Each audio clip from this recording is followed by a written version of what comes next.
What up, team? Let's crack open and build a Dominaria United pre-release kit.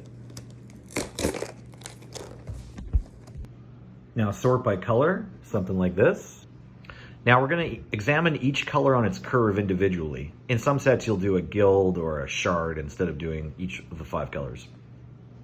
You're just taking note of whether you have creatures or a large amount of the cards of this color.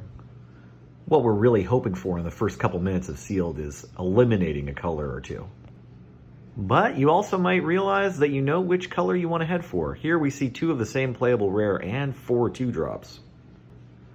If a sealed pool cooperates, it'll let you know which colors you're going to be within the first few minutes of looking at it. I'm not sure that we have one of those here. Sometimes looking at the gold cards will tell you which deck you want to play. But if you have time and you're not certain, just build all 10 2-color decks out of your pool and try to determine which one you like the most. We didn't have quite enough playables for blue-white strictly, but our black splash is okay here, and we've got some flying and spell synergies. It's like a B. The black-white deck looks solid and has a really low curve. That's 2 rows of 2-drops. The Boros deck looks powerful and extremely consistent with those 3 goblin pickers.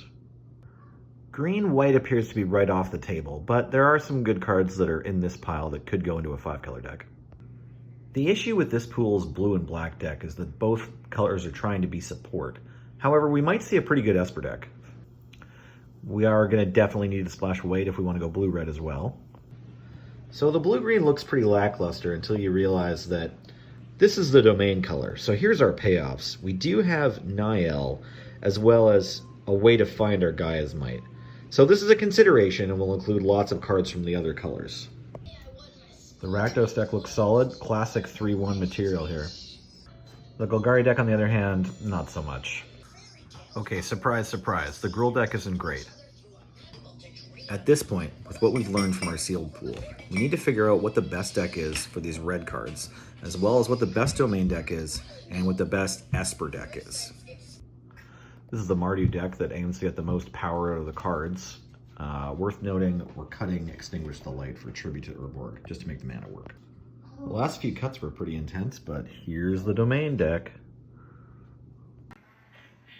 I've decided to go Jeskai. The spell synergy is nice, plus it shows off a Defiler of Instinct, fair amount of power. These didn't make the cut.